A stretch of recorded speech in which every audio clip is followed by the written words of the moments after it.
So this will be my unscripted, just initial thoughts for Vikings season 5 episode 1 and 2. The Departed, 2 episodes, I guess. It didn't feel like 2 hours of story, which maybe that's a good thing. I'm obviously conflicted about this episode. I was looking forward to it. I'm a huge Vikings fan. I try to suspend as much disbelief as possible for the show.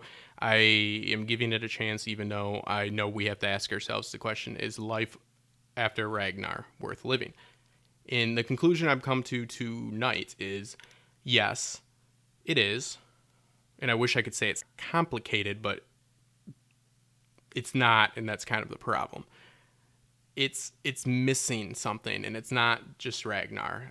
It's missing something that he brought to the table, and I think that I'm noticing it so much because they're trying to do it with the other characters. And what I'm talking about is they're trying to really not just replace Ragnar, but they're trying to replace how well, and I can't believe I'm going to say Travis Fimmel and intellectual stimulating in the same sentence, kind of broken sentence.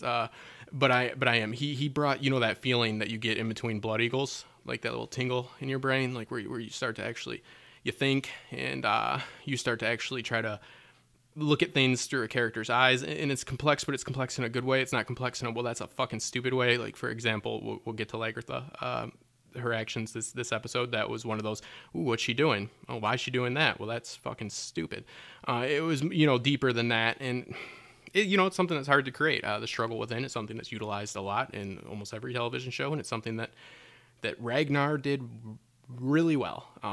His whole take on religion, his on and off again, paganism, and even flirting with Christianity, stuff like that. And at the end, I think we came to the conclusion that he might have just been agnostic or whatever. But the point is, he was a conflicted man, internally struggling with himself. It wasn't the struggles with his physical enemies that were the most intriguing. It was what was going on inside of that quirky head. And quirky is another thing that I see them trying to replicate.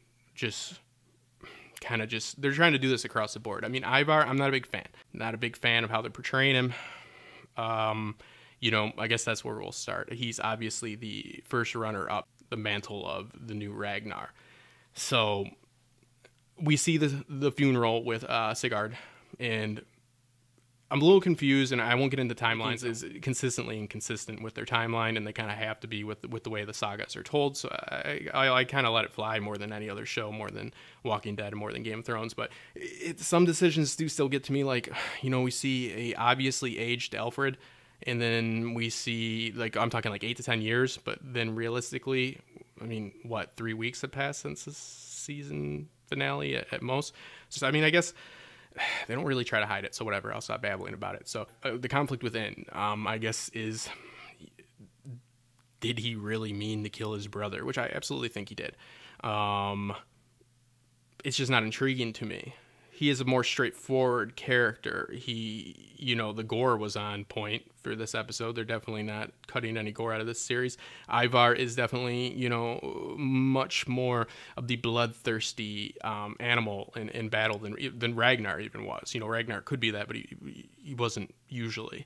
He usually would look at life as a life, even though he did some pretty sick shit. Just more straight up, just straight pagan. And I guess that's the way the real Ivar was as well, from what we know. So I think it's interesting, the parallels that we see between Bishop Hedman and Ivar this episode. We see a little bit of complexity there. We see a lot of just, mirroring each other. We see Hedman even in the way that they're shooting it, laying down, doing his prayers, and then we see Ivar getting his tattoos. Even visually, they're utilizing that kind of this coming conflict between just essentially good and evil, all that. So I don't think they should try to make everybody like Ragnar, but I do think that they're trying to create a struggle with him that's not really there with him in the brothers. It's like, it is what it is. I'm not buying it. I just wish they'd stick more to him just being, too bloodlusty, whatever you want to call it, like trying to create complexity that's just not there, especially complexity that the actor can't pull off. He definitely can pull off the quirkiness, but there was a certain amount of acting chops that went surprisingly for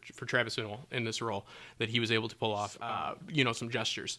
Definitely, missing stuff like that. And what I mean by interjecting just complexity for the sake of complexity, and it really doesn't add up, kind of probably what I'm saying, is a good example is Finehair in Lagertha. I mean, this guy's been saying that he's going to be king of Norway since the first time we meet him. They should have checked the geography and realized Kattegat was, in Norway immediately, and it didn't killed him. But besides, that's obviously a joke. But, none of these decisions made sense, and it just was, I don't know what it was. It was like watching a schizophrenic interrogate somebody. You get in the situation where he goes back for some reason and admits to the things that he did for some reason. Again, not complex, just stupid. And then we have her holding him in the cell, and she's questioning him and then torturing him, and then she's having sex with him. And this isn't, this doesn't give me that same little stimulation, that tingle, maybe give some people that tingle somewhere else, but it doesn't give you that same, thought process that you get with a character really struggling. I mean, she's like a schizophrenic here. I mean, none of it made any sense. And then the conflict is he gets away and he takes Astrid with him. And she's worried now. It's like, well, yeah, you should have killed him again a long time ago, but you definitely should have killed him there. So it's like, it's making it hard for me to give a fuck in those regards. But I think that the saviors of this show could be Floki. Number one, I really enjoyed the interaction that Floki had with Ivar, and I thought that the send-off to Floki was the nearest thing to emotion I felt. I thought it was pretty cool, pretty awesome. The scene porn, wherever that really was shot at. As far as Bjorn goes, yeah, I like that, more straightforward. He's doing what he said he was going to do. I'm interested to see where that goes, and I think we're going to see Rollo pop up again, which I'm obviously going to be a fan of. So as far as complexity goes and bringing back that struggle within aspect to the show, I think that Michael Hurst called Jonathan Rhys-Meyers for a reason, and that's for this reason. He is an excellent actor. He has the chops to do it.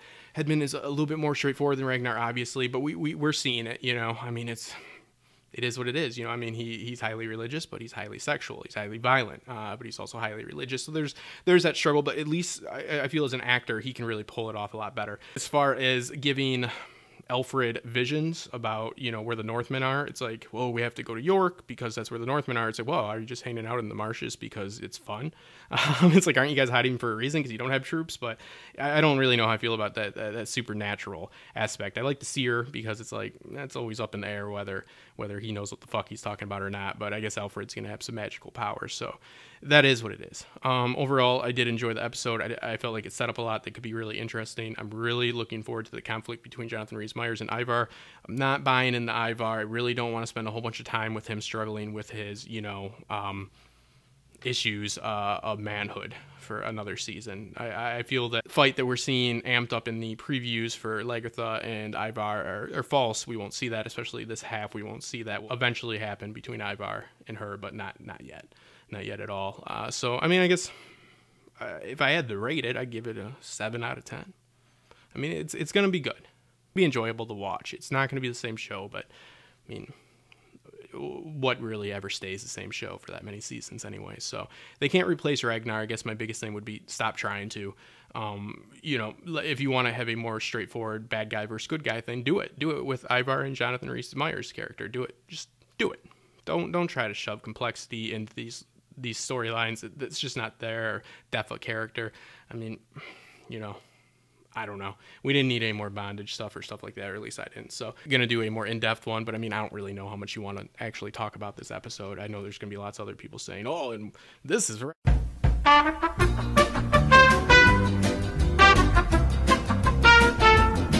And how cool is that? So there's lots of hype videos for you guys out there. So I'm Justin Thomas. Make sure to subscribe, and I will see you guys soon.